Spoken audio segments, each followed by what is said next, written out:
Tux Theatre. I hope you've had a lovely lunch. We have here for our first post-lunch talk, Tridge. Tridge will be accepting live questions at the end if there's time. So if you have a question, please go to there's a Q&A tab, questions tab next to the chat tab in Venulus if you can't see it. Refresh the page, hard reset. You might need the hard refresh with Shift F5, and our volunteers will moderate the questions there and send them to me so I can ask them at the end. Dr. Andrew Tridgell is a long-time Linux user and developer who is obsessed with flying robots of all types. Best known for past contributions to Samba and rsync, Andrew spends his time these days working on the ArduPilot autopilot. Welcome, Tridge. Thank you very much. So hello everyone. So I'm going to be talking about ArduPilot today, and I've given updates about ArduPilot at LCAs in the past, last one in 2018.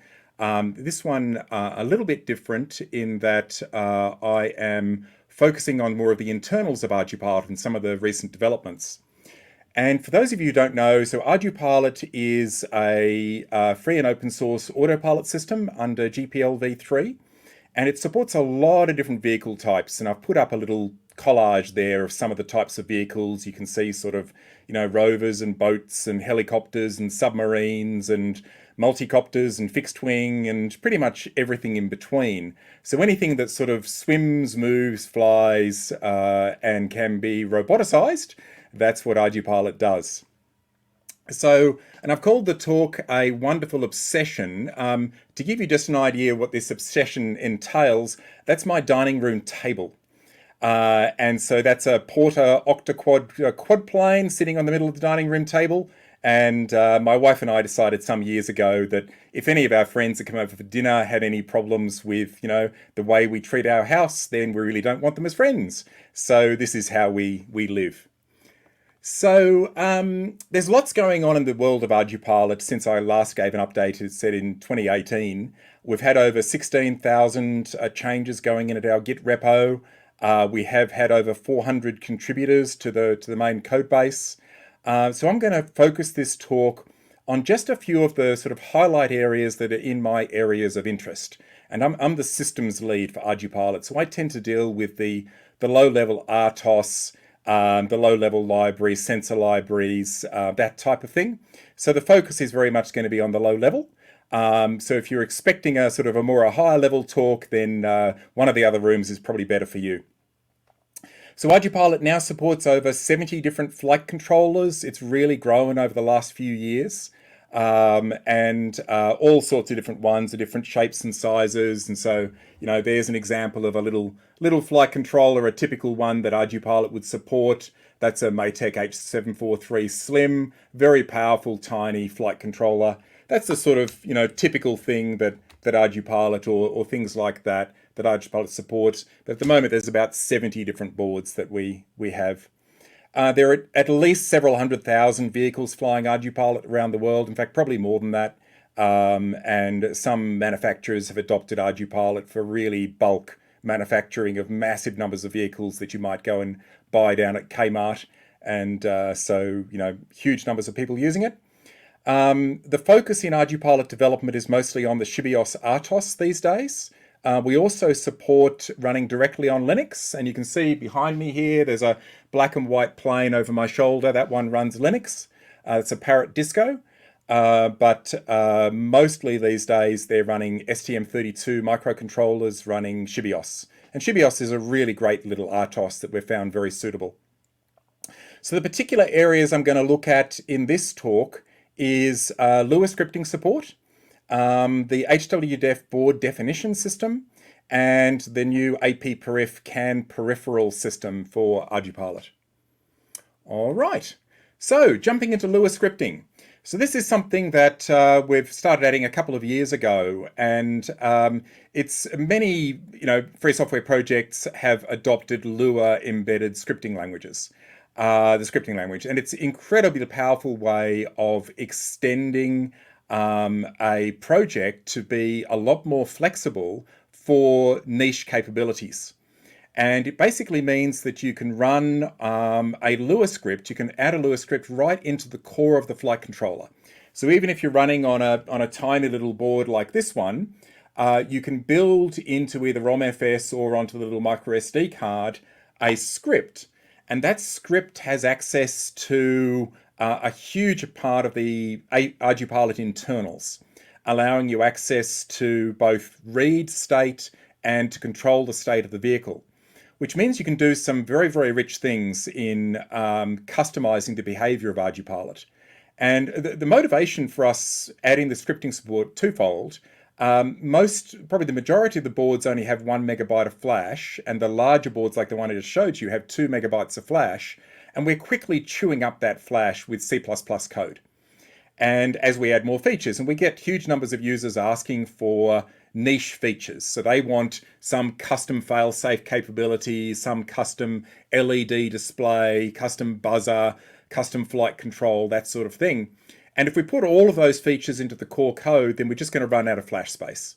So what we're doing instead is we embed a scripting language, and then you can extend the capabilities of the AudreyPilot with custom code without taking up a whole lot of flash space.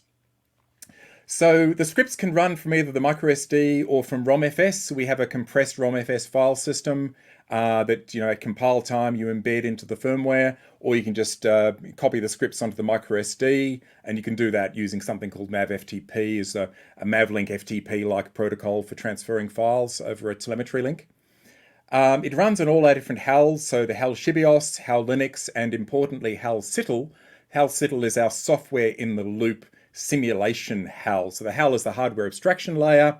So HAL Shibios is for ArduPilot on the Shibios RTOS. HAL Linux is for ArduPilot on Linux computers. So for example, a Raspberry Pi or a BeagleBone. And HAL SITL is where we do a lot of our development and testing.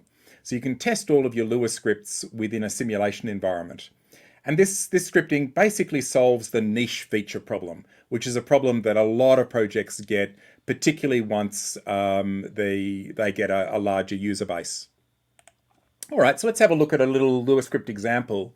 So what we've got here is a very, very simple Lua script. And what it's doing is it's just displaying the roll, pitch, and yaw as a text string to the user on the ground station.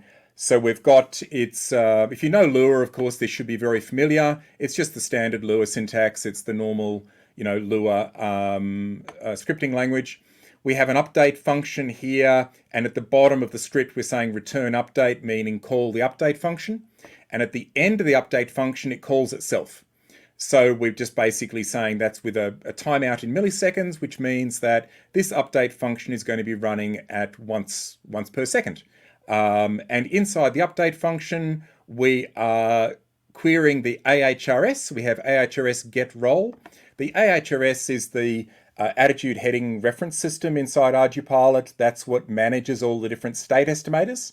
Plural. We have lots of state estimators in ArduPilot running in parallel, lots of redundancy in software in ArduPilot.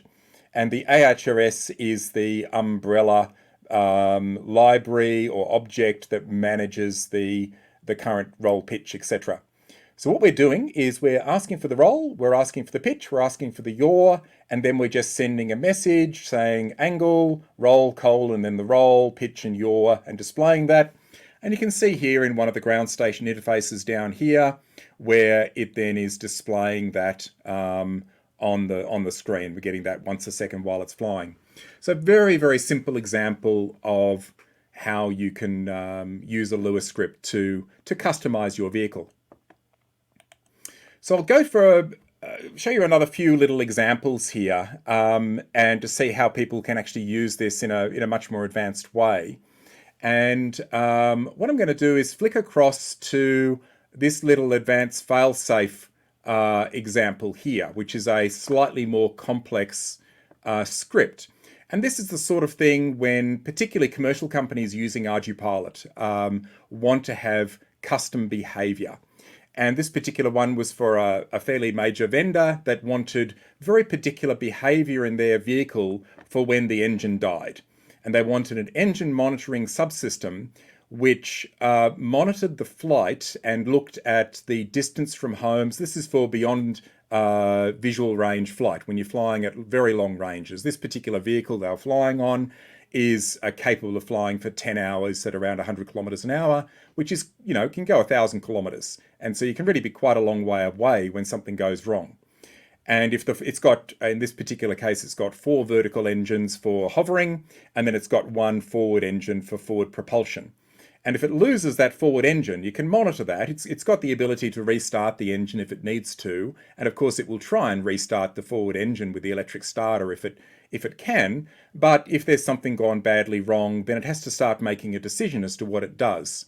And they wanted some very particular decisions about the behavior of the aircraft in terms of fail-safes, in terms of the landing, where to land, and they needed that to work even if they had lost the telemetry link. So now, of course, if they've got the telemetry link up, they could command it to do whatever they want. The remote pilot can say, land here, glide to this location, dive into the ground, deliberately destroy yourself, which is a real option that some aviation regulators request. But in lacking that, they wanted some smarts on board, and that's what the Lua script is brilliant for, these onboard smarts. And it included taking account of the fact that, well, maybe the engine monitoring, it's got an EFI system, so it's got, electronic fuel injection system with a monitoring system from the EFI, and the basic way you tell that the engine has died is the RPM goes to 0. Right, the engine's no longer turning over, so the little magnets that are detecting the spinning of the motor, going past a couple of little, sensors, no longer is giving you RPM. But is that right, or is it just that the RPM sensor has died? And so they wanted secondary backup based on the vibration. So we'd actually learn the vibration levels in the flight, and they have vibration thresholds for saying, well, we've got no RPM, but we're still shaking. Something's shaking us, that's probably our petrol engine. And so we can decide that no, in fact, the RPM source has just died, but we've still got the forward engine, and we would notify the ground station that this has happened, but we wouldn't actually trigger the failsafe in that case. So similarly, it looks at things like glide capability. It changes airspeed priorities. It changes things like glide ratios in order to produce the right result. It looks at things like the height above the terrain. So ArduPilot has, of course, a global terrain database. If I go to something like terrain.argupilot.org, then this is our global terrain database, and you can download the terrain data into ArduPilot, or in fact, you can automatically generate that and send it up to the vehicle via the communications protocol. So it uses the terrain database to work out how far the hard stuff is below it, and how long has it got before it's going to hit. And then it makes these decisions as to what types of recovery it might do, whether it's going to try and glide somewhere, whether it's going to try and land vertically, and based on the battery condition, etc. So that's the type of fail-safe, type of advanced fail-safe. That is a very specialized fail-safe, so it isn't something that we just want built into the code. All right, so we also have things like specialized frame control. So this, for example, is a walking robot. And so this is a little spider. And this, so that's walking above a house. And that's implemented using a Lua script. So all of the inverse kinematics, all of the calculations about the leg movements are being done there with a Lua script. And then the high-level navigation code is being done by the rest of the AutoPilot. So basically the Lua script is giving us what we call the mixer, which determines the actuators for a given commanded velocity and movement. And so it sort of really shows the flexibility of internal Lua. So the next little example I was going to give you was, this is a flying robot. So this is a multicopter, and it is playing Pong. So what we've got here is we've actually got a little low-resolution Pong display done as a Lua script inside on the side set of LED panels. And so this user is using the sticks to control the paddles, and then is able to play a game of Pong on the side of a quadcopter. Terribly useful, of course. This is going to take the world by storm, people playing Pong on multicopters, but it is a good example of the sort of thing you could do with a Lua script to control fancy displays. All right, so back to, and the Lua source code, I've got a link to my slides. Because we lost a few minutes there, I won't go through the source code of those ones, but you can follow those links later in the slides if you want to inspect the source code for any of these examples.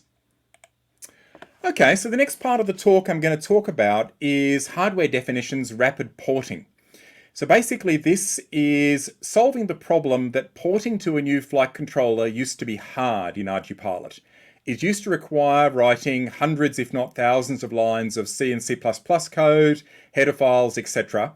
And it was spread across a whole lot of different subsystems, which means it really wasn't suitable for non-programmers. But we have a population of engineers who are hardware engineers, and they know how to create these things, the schematics in the bottom right here, right? They can create a schematic, but they can't necessarily code. And so what we wanted was a system that allowed them to port ArduPilot to a board just by mapping directly from the schematic down to an easy text file. So what we came up with was this system called hwdef.dat, the hardware definition data file. And you can see there's a schematic on the right there of a STM32F412 GPS. And I've got that GPS here. So that particular device is this device here, right? That is a little commercial GPS sold by a company called CUAV. And it's a CAN bus GPS with fancy LEDs and all sorts of things, buzzer and barometer and compass and all the extra things you expect in a GPS these days on a UAV. So, and then what we've got is that's the schematic, or at least it's the core part of the schematic for the microcontroller, the F412 microcontroller. And here is a snippet out of the HWDEF. The font size means I can't show the entire HWDEF for this board on one screen. But you see, we say what microcontroller it is, we say what the crystal frequency is, and then you just map each of the pins. We said that port B pin 12, pad 12, is a LED output and we want it to default low. That PB6 is USART1 transmit and it's on USART1 peripheral and we don't want DMA on that channel, etc. And there's our SWD debugging. So basically the hardware designer can take his schematic and one-to-one map the pins on this onto the hwdef.dat and quickly create a port. So if we continue that on the next page, you can see we're defining an SPI bus. There's the PA5, PA6, PA7, which if you can read it on here, you can see that over here on the left-hand top left-hand corner of the chip, there's PA5, PA6, PA7, and that is our clock, MISO, and MOSI for an SPI bus. And then we define a couple of SPI devices that are attached. So we have an RM3100 compass, we have an MS5611 barometer, and what clock weights we want to run those at and what CS lines we want. And then define these compasses for use in ArduPilot and the attitude of those compasses. And finally, we define a couple of barometers at the bottom there. And so if you go to this link down at the bottom right-hand corner from the slide, you can get the full HWDEF, but it's really not that much more complex than what I've just shown there. And once you've created that text file, you can then compile ArduPilot for this device and create a firmware, which is really very, very easy. All right, so under the hood, the way this works, those of you who've done any programming within the ST microcontroller world will know that there's a whole lot more information you have to provide. And a lot of people use things like the Java program STM32 that ST provides, or they use sort of the ST standard libraries, etc. We don't use any of those. And instead, what we've got a little compiler written in Python. And this compiler takes the hwdef.dat and it generates all the C++ headers for Shibios. And it's mostly C headers actually, for Shibios. And which means it creates the port to the board of Shibios automatically and validates it as well. One of the key things, if you know the ST world, is you need to know the alt functions that each of these pins maps to, as well as the DMA assignments. So for example, if I go back here to this previous line where I defined an SPI bus, SPI1 SCK. To make that possible, you have to set up the right registers to enable the alternate function for the PA5 pin to be the SPI1 SCK function. But we don't want the users to have to muck about with doing that. So what we did was we wrote some more Python scripts. And those Python scripts automatically process the ST datasheets. So we pre-process them and include the pre-processed, pre-compiled, if you like, output of the datasheets in the source code of ArduPilot as Python files, essentially Python databases consisting of little dictionaries like this.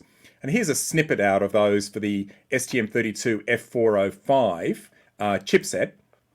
And we can see that this gives the alternate functions, which is these numbers in the right-hand column, the number between 0 and 15, which tells you, what magic number you have to put into a register to enable that particular function. And these are the available DMA channels. So for every possible input and output that can use DMA, it lists the possible DMA which DMA peripheral it's on, which stream number, then which channel it's on, so that we can configure the DMA automatically. And we have an automatic DMA resolver that automatically finds the optimal layout of DMA for your project.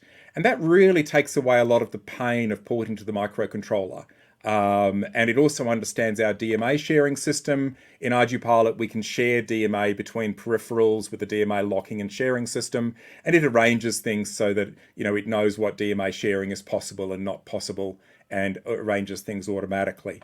And just that HWDEF compiler made a world difference. Until we had that, we really just had only half a dozen flight controllers that ArduPilot could support. And once we'd done this, we got an explosion of flight controllers. So we ended up with a huge number of people contributing new ports of new boards because it was just so easy. They just basically find the schematic and then work out create the HWDEF, submit a pull request with that, and hey presto, it appears on our build server and we've got ourselves a new board that is supported, which is really quite magic. It also does a lot of other validation and enables features and that sort of thing. All right, so moving on a little bit, the next one I wanted to talk about is AP Periph, which is ArduPilot for peripherals. So we struck a problem. We wanted CAN bus to be much more widely used. In the sort of the Arduino world, people will generally reach for I2C for sort of interconnects between a peripheral and a microcontroller, or a UART, and sometimes on short runs they might use SPI. And we wanted to encourage people to use the much better bus protocol called CAN bus.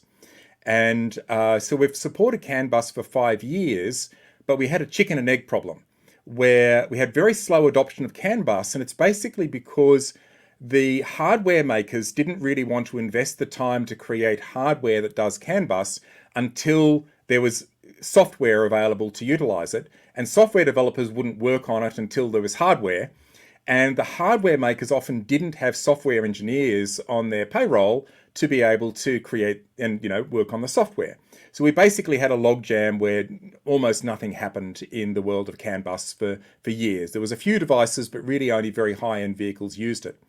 And that's all changed now. And now we've got lots of CAN bus devices. It's changed because we've created this thing called AP Periph. And AP Periph is basically ArduPilot for peripherals, where we brought peripheral creation into the project, into the core project, rather than being the responsibility of the hardware vendors. And we utilize the hwdef.setdat system to make it trivial to create a peripheral. So for example, here is an airspeed sensor put out by a company called Maytech. And that little airspeed sensor is actually a CAN bus airspeed sensor running ArduPilot within the sensor, right? Similarly, this little GPS, right? That is a CAN bus GPS barometer compass, does MSP, and actually you can do rangefinder and airspeed as well with the right attachments. And it is, again, running ArduPilot, the AP Periph port of ArduPilot. And the response from the hardware community has been brilliant. We've got lots of companies now adopting AP Periph to create their peripherals because it means they don't need a software engineer to create a firmware. They fill in the schematic, They've got a schematic, they create the HWDEF from that schematic with the one-to-one pin mapping. They set a few lines in the file to say what features they want. They want barrow support, GPS support, rangefinder support, airspeed support, etc. Enable all the appropriate features, and hey presto, they end up with a working peripheral. And it also supports features like upgrading. You can upgrade the firmware, monitor the firmware, logging of versions, all sorts of features. And because we get it into one spot, people don't keep reinventing that. And so this has really revolutionized things, and now CAN bus peripherals are really a thing.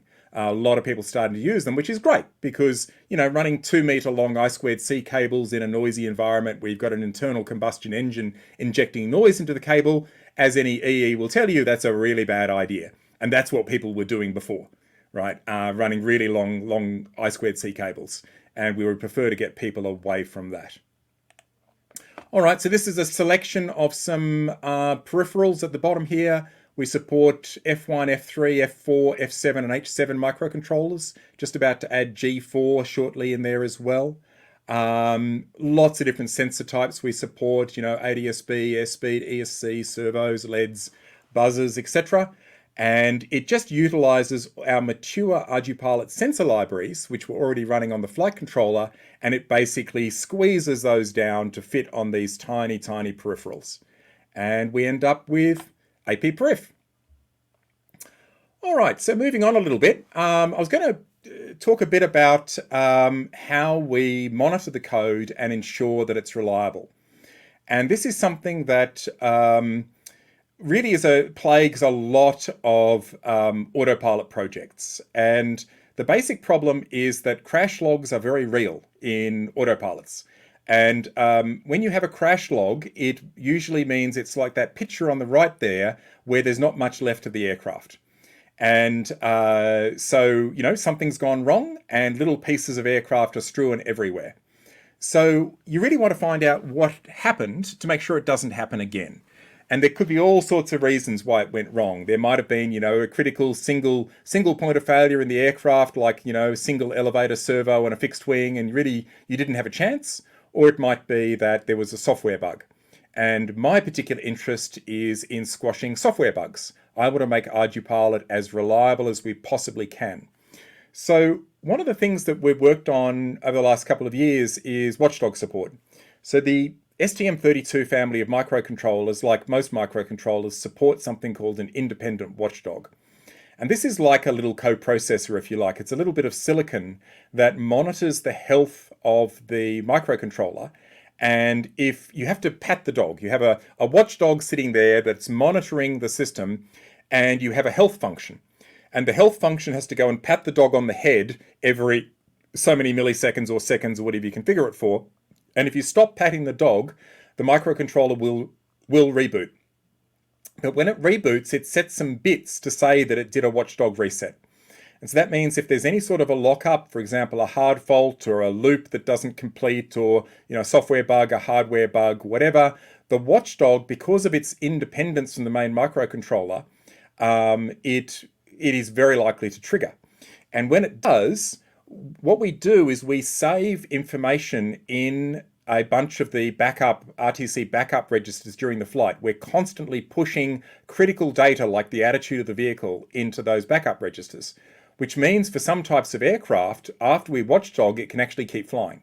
So we have several times when running development code, you get a watchdog triggered, and it reboots and it bypasses all the normal ground checks, arming checks, calibration checks, and goes straight to flying again. And you can actually keep flying the aircraft and come back and land it, even though it did a mid-flight reboot. Now that's rare, because it's very rare we get these sort of crashes, but when it does happen, it logs critical watchdog information. And down the bottom of the screen here is one of these watchdog reports. This particular one is the one I actually triggered deliberately yesterday as a demo. And that was a deliberate hard loop inside our main thread where it just didn't return. And it, of course, generated a watchdog, which generates a watchdog report, which gives us critical information about what caused it. So in some cases, it can give us a line number of a fault. In some cases, it can just tell us the register type, what type of error, etc. And this has allowed us to solve a lot of issues. There was one particular one that inspired the creation of the Watchdog system, and that was there's a hardware bug in the STM32F4 series related to I2C interrupt storms. And what can happen is if you have enough electrical noise on the lines of an I2C bus, then the I2C peripheral will give you impossible interrupts. For example, it'll give you an interrupt condition which is reserved for slave devices, but you're a master, not a slave. And your code has to handle all possible interrupts. But the acknowledgement system on the F4 I2C system doesn't allow for a universal I2C acknowledgement. Well, you can do an RCC reset, which means you're basically power cycling the peripheral. That's the closest thing you can do to a universal interrupt acknowledgement. And so, which is actually what we do when we detect an interrupt storm these days. When we get more than we have a quota of interrupts per transaction on the bus. If we exceed that quota of interrupts, we do an RCC reset on the peripheral, which means that it's essentially a power cycle on the peripheral component within the microcontroller. So anyway, this was inspired by this bug, which took out a couple of aircraft, this I2C interrupt storm, when people had very high noise levels. And then we reproduced the problem by actually wrapping a meter-long I2C cable around either a speaker playing rock music or a Dremel to inject electrical noise. And we were able to reproduce the problem on the bench and then fix it.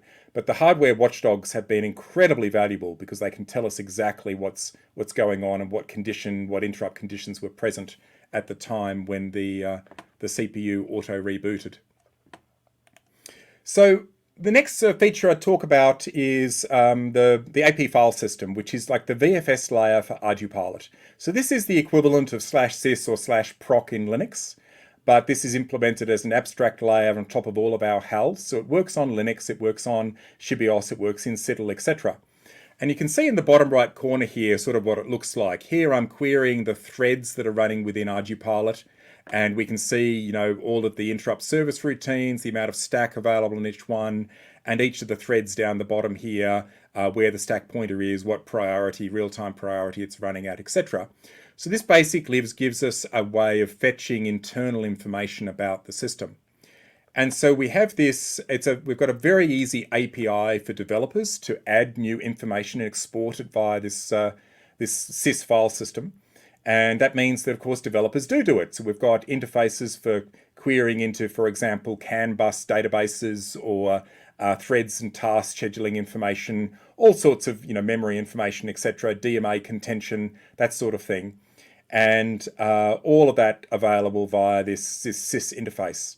We've also switched over to downloading parameters via the FTP interface. We have a special parameter file system, which presents the 1,200 or so ARGUPilot parameters as a file and as a virtual file. And that's much faster. That's sped up the download of parameters by more than order of magnitude. Much more efficient protocol for downloading than the normal Mavlink parameter protocol. So this AP file system has really helped with the development of ArduPilot. All right, so next thing I was going to do is spend the last few minutes of my talk showing off some interesting vehicles. And so it's really exciting as a developer in ArduPilot seeing the way people are using the vehicles, using ArduPilot. And I've got a couple of photos up here I thought I'd show first. This bottom right one is interesting, and I'll tell you the story about this one. So this is from ACC Group in Sweden, and they normally make submarines, and they decided to make a multi-rotor. But they didn't make any old multi-rotor. This is a big multi-rotor. It's a bit hard to see the scale there, but that multi-rotor is driven by a superbike engine, and it's targeting a lift capacity of around a tonne. So this isn't your ordinary multicopter. But what's really amazing about this one was when they contacted us, they'd just been working off our documentation, our wiki.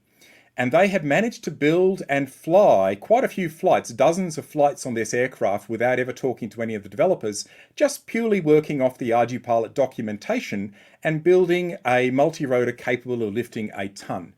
And so I've got a video of one of their early flights here. So this is and I'll just switch the audio so maybe you can hear it if I raise the volume there. I don't know whether you'll be able to hear it at all. But so there is a multi-rode. It's not carrying a tonne there, but it is capable of it. And it's incredibly loud if you're up close. You're probably not getting the audio very well. And it was just incredible to hear from them, their success. And really, it's a testament to the documentation people, particularly Henry Wurzburg, our documentation lead, that he's managed to create documentation that allows people to create a vehicle like this without further reference, without contacting any of the core developers.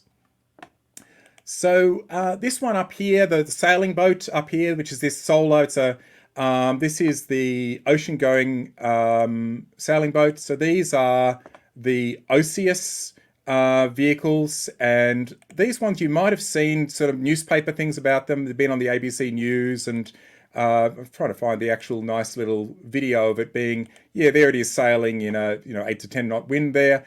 So these are being used for patrolling the north coast of Australia. And a lot of people don't realise they're actually running ArduPilot. So ArduPilots are used a lot in sort of industrial applications. And so this is a fully autonomous sailing boat that can spend weeks or months out at sea with a foldable solar sail, a fantastic propulsion system using a fin at the back, a bit like a webbed duck foot at the back, very robust in very high seas. And we were delighted that they were using ArduPilot in that way. We've got things like this one where ArduPilot's being used for planting trees.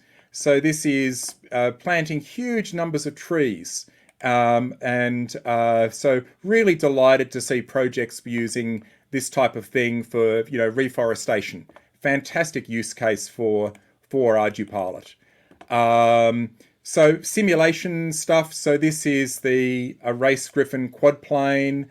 So this is running within one of our simulation systems. I'll just watch it take off, moving if I go back to the takeoff, there you go. So it's doing a takeoff there, and then it's got tilt rotors at the front. So it takes off vertically, then it tilts the front two motors forward into forward flight. And this is a pretty accurate simulation of the real vehicle, the Race Griffin, which is a really nice quadplane made by a company in Europe. And so this is a very nice little simulation system that we've got going so that particularly companies can put the effort in to create a really nice simulation of their vehicles. We have things like automatic thermaling. The 6-DOF multicopter is a fun one. So this is a multicopter that can fly in any orientation. So there it is flying around and just rotating in any orientation while it's flying.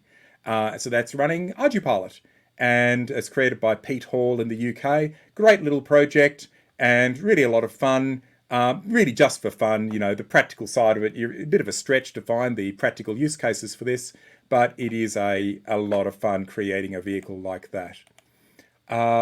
So this tail sitter is a really fun one. So this is a tail sitter. So it's sitting vertically. It's a plane that hovers vertically, and it flies at 300 kilometers an hour. So I'll just go forward a little bit until we get to the point where it really takes off. And then it goes, and the sound, of course, I've got sound turned off, but a very fast 300 kilometer an hour tail sitter, quite an incredible vehicle. And we're just delighted to see people putting together things like this with ArduPilot and being able to make them work. And we've got this fantastic online community where people share designs and ideas for how you create vehicles like this. So what other ones should I show? We're a little low on time, so I might move on, but please have a look at the slides later for links. So we've got a fantastic community within the ArduPilot world. And if you're interested in getting involved, if you want to also get obsessed with flying robots, then you can go to our main website at ardupilot.org. Our main discussion site is discuss.ardupilot.org. That's a discourse server, and really great for asking questions, getting help, seeing release announcements, that sort of thing. We have a Discord server, which gives you audio and text chat, and there's usually a lot of people hanging out there. It's a great spot to go to sort of meet the other developers and to get involved. We have a very active partners program. So if I just show you that, then we basically have this system where companies can join as ArduPilot partners. We've got about 80 companies that have joined as partners now, and they basically contribute to help fund the project. And we have, partners meetings and things and help them out. And it's a really great collaboration between the commercial world. ArduPilot's one of the most widely used commercial autopilots in the world, as well as being free software. It's all GPL'd. The partners don't get special code different from anyone else, but we do, try and look after them if they've got issues, need some tech support. We try to help them out whenever we can. And it's a really, really good system for working between the commercial user community and the free software development community. The source code, of course, we're on GitHub, github.com/ArduPilot, and feel free to download and have a poke. There is a lot of code there. It does take a while, but there's some guides in our wiki on how to understand the code. And then we have 2 development calls a week. And so one on Tuesday mornings, Australian time, which is a sort of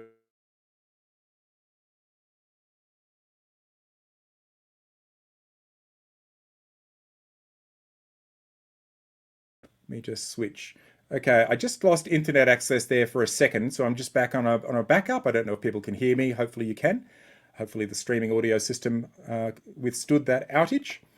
And so we also have a Wednesday evening Australian time for a EU-friendly time development call. And so that dev call, if you're in Europe or you're in China or somewhere else, you might find that a better time for discussing with the developers. So that's about it. I think I'm coming close to the end of my time now, and so assuming that I've still got an internet link and the MCs can still hear me, then we might pass over to questions. You came back very quickly.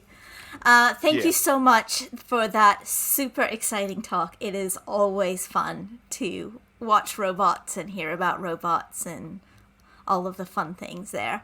I don't think we're going to have time to answer any questions, but there have been a few good ones coming through the chat.